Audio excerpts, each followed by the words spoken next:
안녕하세요. 디자이너 홍현기입니다. 저번 시간에 RGB와 CMYK의 차이에 대해서 알아보았는데요. 이번에는 일러스트레이터 인터페이스에 대해 알아보는 시간을 갖도록 하겠습니다. 인터페이스는 가장 기본적으로 알아야 할 지식인과 동시에 모든 작업물에 응용이 되기 때문에 이번 강의를 통하여 일러스트레이터 인터페이스 각 영역의 기능에 대해 보다 자세히 설명드릴 계획입니다.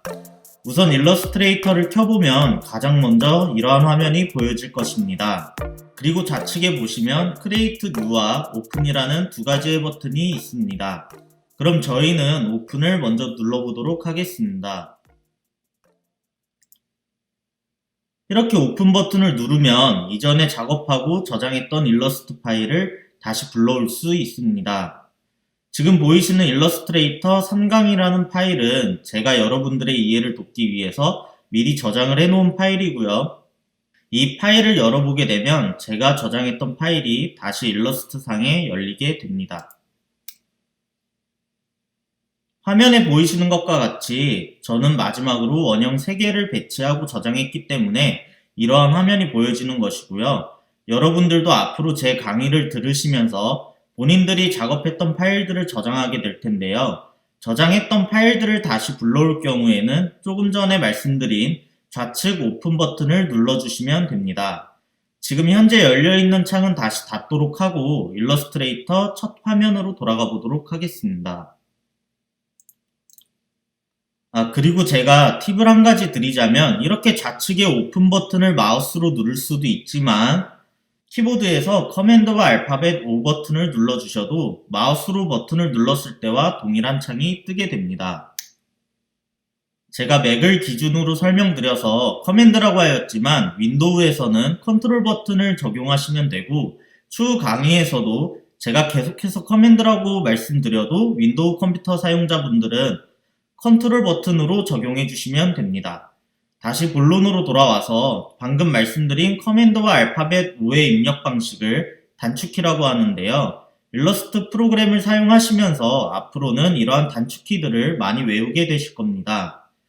아직은 일러스트레이터를 처음 접하셔서 익숙하지 않겠지만 추후에 일러스트레이터에 적응하게 되면 이러한 단축키가 오히려 작업 속도를 더 향상시키고 편하게 작업하는 데 도움이 되니 자주 쓰이는 단축키는 꼭 외워주시는 게 좋습니다.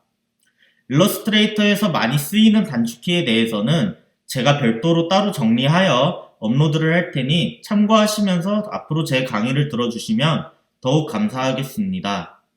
자, 그러면 본론으로 돌아와서 Create New 버튼을 누를 것이고요. 단축키로는 커맨드와 N 버튼을 누르셔도 동일한 창이 뜹니다. Create New는 오픈과는 다르게 처음 작업을 시작하는 단계에서 내 작업에 맞는 환경을 구축할 수 있도록 도움을 주는 메뉴입니다. 먼저 상단을 보시면 Recent, Save, Mobile, Web, Print, Film and Video, Art and Illustration의 메뉴가 보이실 겁니다. 저는 여러분들이 크리에이터로서 많이 쓰일 수 있는 메뉴들 위주로 설명을 드릴 예정입니다.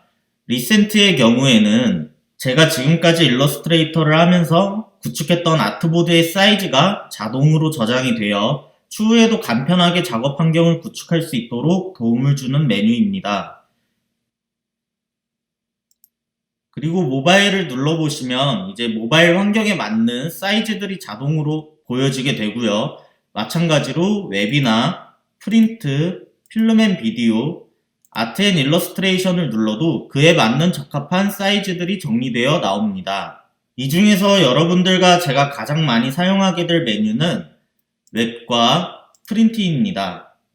여러분들도 감이 오셨겠지만 한 번 더 설명을 드리자면 이전 강의에서 다뤘던 RGB와 CMYK의 컬러 모드와 굉장히 밀접하고요. 내가 만든 작업물이 웹상에서 구현이 된다면 웹에 맞는 사이즈와 RGB 모드를 선택해 주시면 되고 인쇄가 되어질 것이다 하면 프린트에 맞는 사이즈와 CMYK 모드를 선택해 주시면 됩니다. 저희는 앞으로 영상에 들어가는 소스라던가 썸네일 등 웹 또는 디바이스 상에서 구현될 아트웍 위주로 수업을 진행할 것이기 때문에 프린트 메뉴에 대해서는 추후 로고 디자인 강의에서 다시 한번 다뤄보도록 하겠습니다. 위에 보여진 메뉴에서도 사이즈를 선택할 수 있지만 저희는 직접 아트보드의 사이즈를 기입해서 열어보도록 하겠습니다. 우측을 보시면 여러가지 항목들이 보이실 텐데요. 프로젝트의 이름을 정할 수 있는 항목과 가로, 세로의 사이즈를 지정할 수 있는 항목들이 보이실 겁니다. 우선 프로젝트의 이름은 일러스트레이터 3강으로 지정하도록 하고요. 가로와 세로 사이즈는 영상에서 가장 많이 사용되는 사이즈인 1920, 1080 사이즈로 지정해 보도록 하겠습니다. 자, 이렇게 지정을 한 뒤에 하단에 보시면 어드밴스드 옵션이라는 항목이 보이실 겁니다. 이 부분이 눈에 잘 안 띄어서 많이 놓치는 경우가 있는데 눌러보시면 이렇게 컬러 모드를 지정할 수 있는 항목과 해상도를 지정할 수 있는 항목이 있습니다. 해상도를 눌러보면 하이, 미디엄, 스크린의 항목들이 보이실 텐데요. 우리가 보는 핸드폰이나 컴퓨터는 72ppi로 설정이 되어도 문제가 없지만 인쇄를 해야 하는 작업물의 경우에는 꼭 300ppi로 지정을 해주시길 바라겠습니다. 그럼 저희는 72ppi로 지정을 하고요. 컬러 모드 같은 경우에는 당연히 RGB를 지정하도록 하겠습니다. 그러면은 크리에이트 버튼을 눌러보도록 하겠습니다. 자, 이렇게 크리에이트 버튼을 누르면 본격적으로 일러스트레이터를 시작할 수 있는 작업 환경이 구축이 됩니다. 지금부터 일러스트레이터 인터페이스에 대한 본격적인 설명을 드릴 텐데요. 우선 일러스트레이터를 구성하고 있는 각각의 영역에 대한 명칭을 알려드리고 각 영역에 대한 세부적인 기능에 대해 설명하는 방식으로 강의를 진행하겠습니다.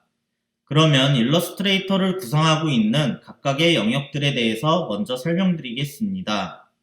일러스트레이터의 최상단을 보시면 파일, 에딧, 오브젝트, 타입, 셀렉트, 이펙트, 뷰, 윈도우, 헬프의 항목들이 보이실 겁니다. 이러한 항목들을 메뉴바라고 부릅니다.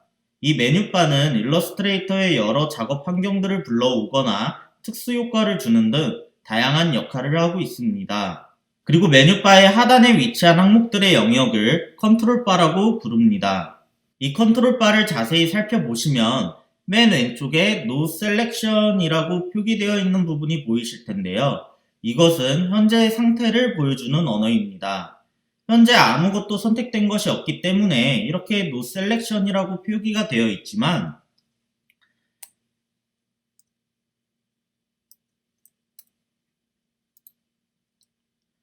이렇게 사각형을 그려주게 되면 기존의 No Selection이라는 명칭이 렉탱글로 바뀌게 됩니다. 그리고 사각형을 그리기 전과 후를 비교해 보시면 No Selection의 영역이 계속 이제 항목들이 바뀌는 게 보여질 텐데요. 이 컨트롤 바의 항목들은 제가 조금 전에 사각형을 그렸듯이 어떤 것을 선택하느냐에 따라서 다양하게 바뀌게 됩니다.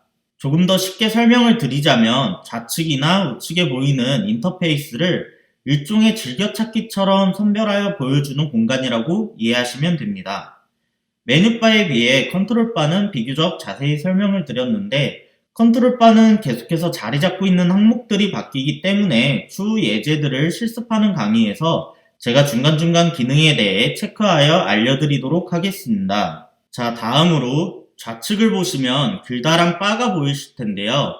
자세히 보면 무슨 연장 같은 것들이 많이 모여있죠. 이러한 연장과 같은 도구들이 많이 모여있다고 해서 이 영역을 툴바라고 부릅니다. 이 툴바에는 그림을 그리기 위한 다양한 도구들이 모여 있으며 앞으로 각각의 도구들을 사용해서 다양한 그림들을 그려볼 예정입니다. 처음부터 굉장히 생소한 것들이 많이 모여 있어서 당황하셨을 수도 있겠지만 막상 사용해보면 자주 사용되는 도구들은 정해져 있기 때문에 크게 걱정하지 않으셔도 됩니다. 그리고 저는 여러분들이 앞으로 가장 많이 사용하게 될 도구들 위주로 수업을 진행하도록 하겠습니다. 다음으로 가운데의 화면을 보시면 흰색의 네모와 회색의 바탕으로 이루어진 영역이 보입니다. 바로 이 흰색의 네모 영역이 우리가 지정한 1920, 1080 사이즈의 아트보드입니다. 아트보드는 우리가 그림을 그리기 위한 캔버스라고 생각하시면 되고 앞으로 이 아트보드 상에서 모든 작업물들이 구현될 예정입니다. 아트보드 외의 회색의 영역은 드로잉 영역이라고 합니다.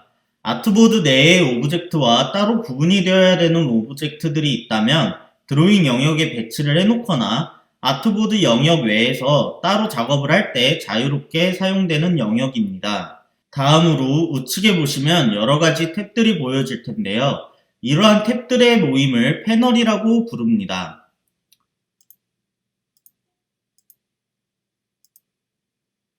지금 보시면은 굉장히 다양한 패널들이 보이시죠? 툴바가 그림을 그리기 위한 도구들이 모여 있다면 우측의 패널들은 도구를 활용하여 작업을 함에 따라 여러가지 기능들을 보조해주는 역할을 하고 있습니다. 오늘 저와 함께 일러스트레이터 인터페이스의 구성과 각 영역의 기능에 대해서 알아보는 시간을 가졌는데요. 여러분들은 이해가 되셨나요? 여러분들이 일러스트레이터의 인터페이스 기능을 잘 이해하고 잘 활용하여 보다 퀄리티 높은 결과물을 도출할 수 있는 전문가가 되길 진심으로 바라겠습니다. 이상으로 강의를 마치며 일러스트레이터 워크스페이스 설정하기에서 뵙도록 하겠습니다. 감사합니다.